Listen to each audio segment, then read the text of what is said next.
Okay, so we're now going to move on to bring our guest allocator on, who's going to talk from his perspective of what he would like to see during one of these meetings. I have known our guest allocator for, at least 30 years. He was an investor in one of the funds for whom I was a internal marketing person. And so I'd like to now bring on Tom Zucosky. Tom is Lucidity's co-founder and chief investment officer, and he oversees manager selection and portfolio management. Previously, Tom was the founder and CIO of Discovery Capital.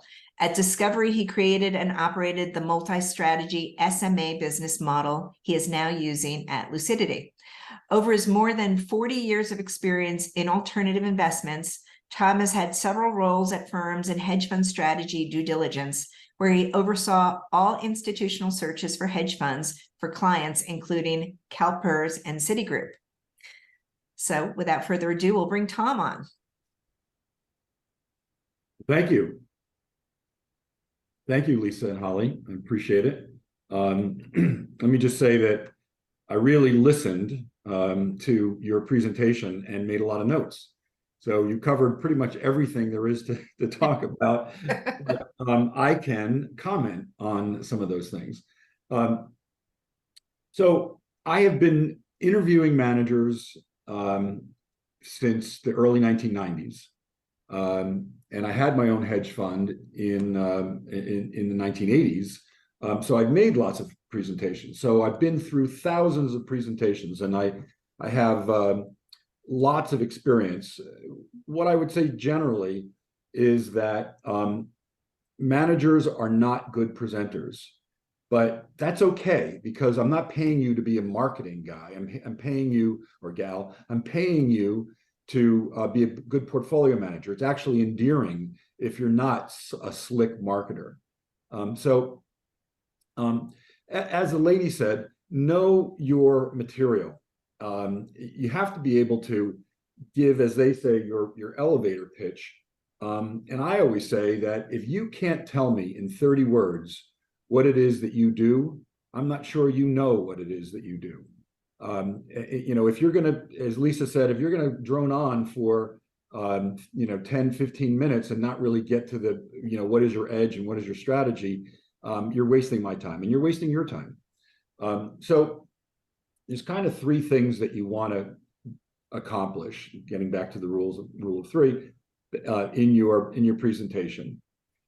You want to be relatable, likable, and the ladies talked about that.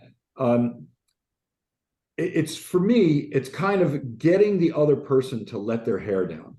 When I'm interviewing a manager, I want them to feel comfortable that they're talking to someone that has been in their seat and understands the pain that they have, so that we can get into the things that matter to them.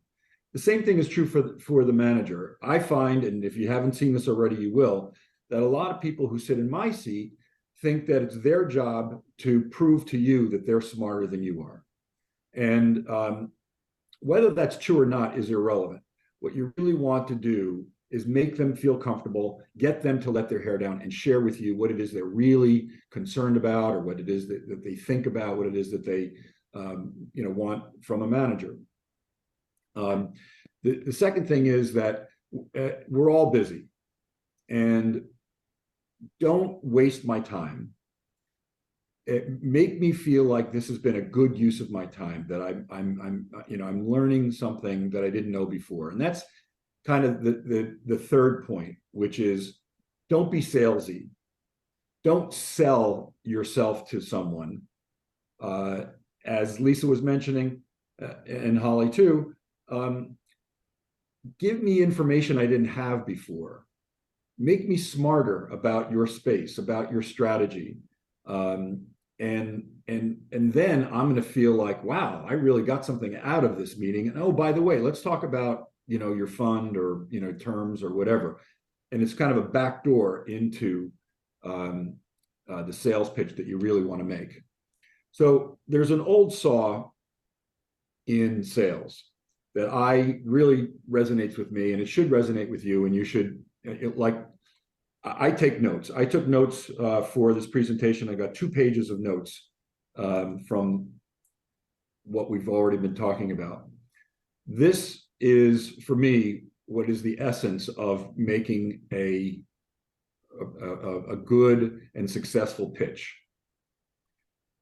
And again, it's in 3 steps. 1, tell them what you're going to tell them,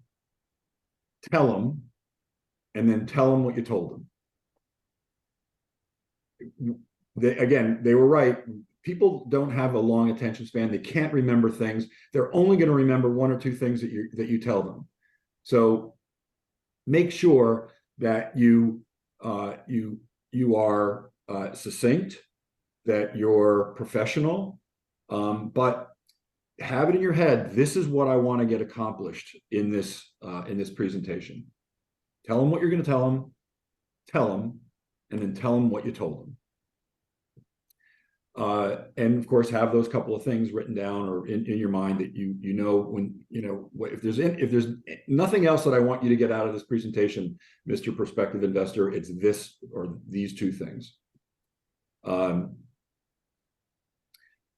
Also, we talked, about the performance. Lisa mentioned, if you don't have good performance, or even, know what your biggest drawdown is, I call that be prepared for the elephant in the room question. There is going to be an objection. Maybe it's your age, maybe it's your drawdown, maybe it's a former employer or whatever. Don't be surprised when that question comes up, because it's going to come up. So if you act surprised or stumble through it, that's going to be something that's not going to work in your favor. You're going to get a demerit for that, as far as I'm concerned. The other thing, I like quotes or sayings. Shakespeare said, brevity is the essence of wit. Be brief. As we just said, not a 30-minute pitch here. Give a 2-minute pitch and then lead to questions. The sooner you get to questions where this person is talking and you're listening. How to Win Friends and Influence People, the book, is all about, if you're in a sales pitch and you're talking, there's a spotlight on the person who's talking. And if you're talking, the spotlight's on you and it's on the wrong person. The spotlight should be on the other person. It should be on the person you're making the pitch to. People like to hear themselves talk. They want to seem smart, so they want to ask the questions that they have. If you just drone on with your presentation and you go page by page through your presentation, you've lost that opportunity to influence that person by letting them talk, letting them ask the questions. Be a good listener. Again, one of the other things that we've already talked about. But by be a good listener, if it's a virtual presentation, that means nodding, it means smiling.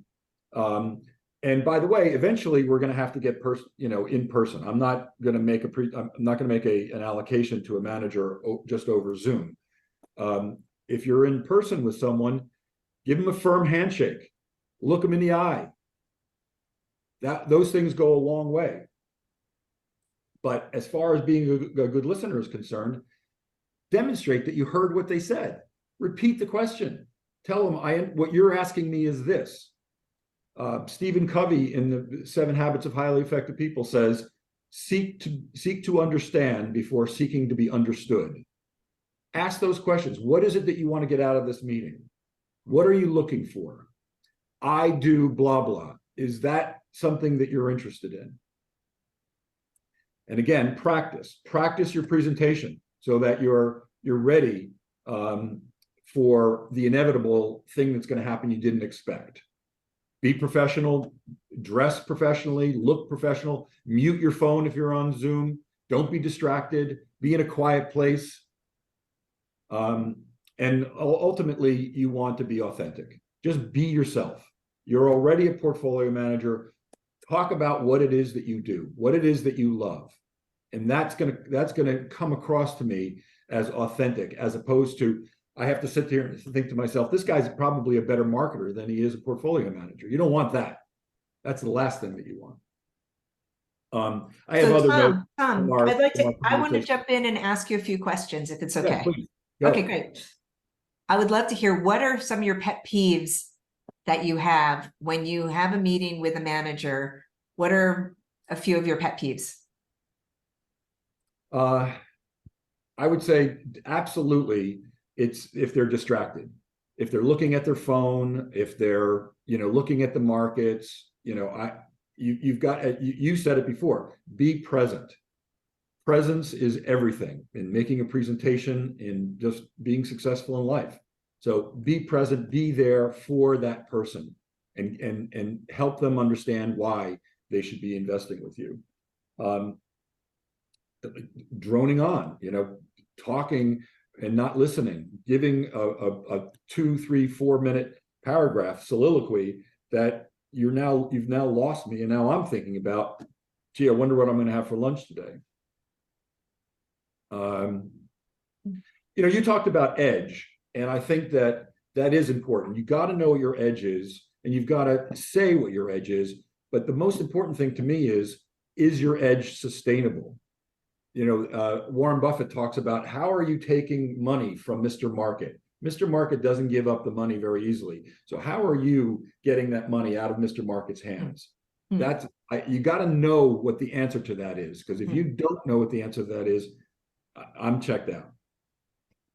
That's a great point. A lot of these managers are going to have these meetings, right? And then they hang up with you, and then they're wondering, oh my gosh, what happens next? So can you give a little insight to the managers from your perspective after you leave that meeting? What's the next step for you, and how should they follow up with you, or how should the next steps go? Well, I think that the conclusion of any successful meeting always has the term, what are our next steps? That's a question that should be asked and answered before the meeting is over. As far as I'm concerned, the next steps are always sort of 3 or 4 things.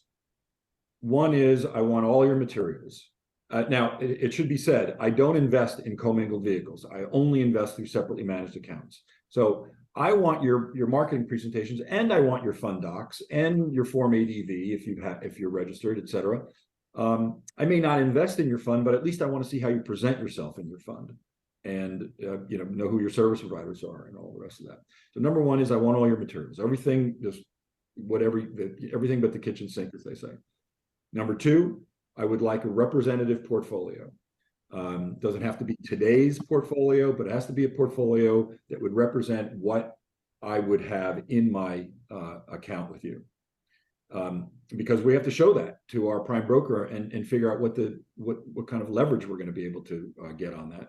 And then the third thing is, I would like daily P&L.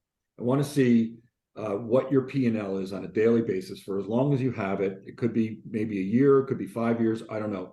But daily P&L is a very important thing for us in the analysis that we do of managers and their track records. And then put me on your mailing list. But I know within the first 2 minutes of the meeting whether or not I'm going to be interested in taking the next step. There's one thing, Tom, I just want to share, and you can probably back me up on this, just for the managers to hear, is that this sales cycle, the process of raising capital, is a very long process, because it's really about developing relationships. And the managers, I think, need to look at the process from their own perspective. If they were to make an investment into some person they just met, they didn't know very well, what would their process be? Wouldn't it take some time for them to get to know that person and to really understand what they do and what their expertise is, and whether or not they wanted to make an investment? I've spoken to hundreds of managers, and many of them feel like, well, I had a meeting, so their expectation is that they're going to get an investment. That's not really how the process works. I mean, I have worked at some very large, funds, multi-billion-dollar funds with household names. And I can tell you from my own experience, and Tom, you can back me up on this, is that I have gone out to, as many as 400 investors, only to raise money from 5 of those 400. So it's a process. It's a little bit of a numbers game, as much as that is cliche to hear, but it really is a long process, and really manage your expectations, because you have one meeting with Tom Zucosky does not mean that a week later he's going to call you up to give you a check for $5 million. That's just not how it works. It's not realistic, and you need to understand that, so that as you're building your business, you have the right capital in place to run your business, because it might be a year before you get an investment from Tom Zucosky. Yeah, that's all true. I couldn't have said it better. I think in my mind, you've got to give yourself a lot of ways to win. So you have to have a lot of meetings with investors, and they're all going to be fluctuating in the timing and importance and the probability that they will actually occur. And you never know where something comes from. I may get rid of, you were talking before about being working at a mortgage-backed group. Well, maybe I'm getting rid of my guy and now I'm looking for somebody new. And I know that you made me feel good about your strategy. You made me look smarter, and you're the person I want to go to. So you do all of those planting of seeds, and then sooner or later things start to germinate and come up. And you've got to have the long view. You've got to have the perspective that I'm going to be doing this for a long time. And I say to guys all the time, hey, you just come through this drawdown period, but I really like your presentation. And if you keep doing what you say you're going to do, then eventually we'll be in business together.